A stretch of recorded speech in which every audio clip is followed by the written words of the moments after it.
Transportation. Of course, I'm very concerned about evacuations that are underway right now. We're hearing it's gridlock in some areas just outside of Tampa. What is the latest on roads and volume? Are people able to get out here? Well, thank you so much, Chris and Jackie, for having me. First off, I want to thank our many FDOT team members that have been working around the clock, not only to prepare for Hurricane Milton, but also responding to Hurricane Helene. And many of them personally had impacts from Hurricane Helene and still showing up every single day, working 24/7. We've been very focused over the last few days on removing the debris from Hurricane Helene before Hurricane Milton comes in. It's been a priority mission for the governor. Really appreciate his leadership and the steadfast direction he's brought to the table.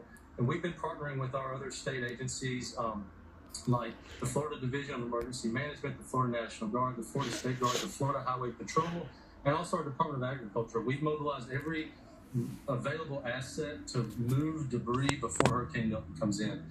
We are seeing people begin to evacuate. The good news is they're leaving. They're heeding those evacuation orders. Traffic is very heavy right now, especially along I-4 between Tampa and Orlando. It's also very heavy on I-75 between Tampa all the way up to I-10. We use what's known as emergency shoulder use to facilitate evacuations. We do not contraflow or reverse flow our interstates in the state of Florida. We actually open up the shoulder to traffic. It's worked very well for several past hurricanes. We have opened up those shoulders on both I-4 and I-75. It's beginning to relieve congestion. We're watching cameras live. We're watching traffic live.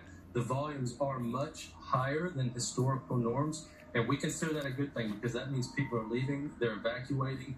We've increased the frequency of our road rangers. We have pre-event contracts we've activated to have service patrol rotating through the corridors. This provides motorist assistance. It moves stalled vehicles from the travelway. It also provides gas, water, and really to help stranded motorists and keep that traffic moving. So traffic is heavy. There's a lot of congestion, but people are getting out. It's still moving, which is what we want to see. And we do expect it to relieve over the next hours, today, tomorrow. Hey, Jared, for folks who still haven't left yet, and maybe you're going to hit the road tonight or early tomorrow, any tips for those drivers looking to make it out ahead of here in Milton?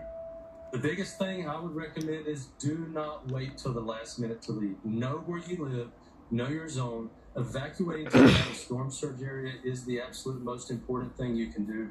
Leave early. Prepare your home, prepare your property, get your family together, and evacuate as soon as possible. Heed those evacuation orders. Don't wait to the last minute. It can be very dangerous to drive on a road with heavy rain and high winds. Every storm season, it feels like we end up having traffic fatalities. We don't want to see anybody die. We want everybody to get home safely after the storm passes through. So please don't wait to the last minute.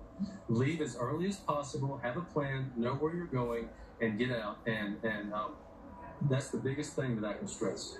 Yes, that's the best advice that anybody could take right now, for sure. Jared Perdue, thanks so much for being with us here tonight on Storm Center and providing that information.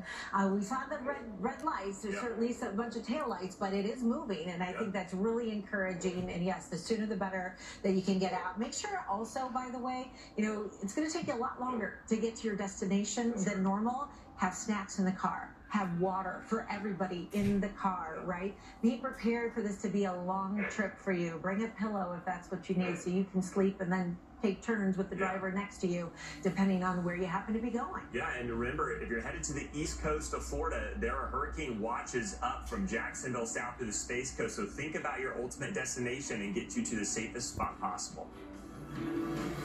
Olive Garden's never-ending pasta bowl is back. It's better than ever. Never-ending pasta, starting at $13.99 for a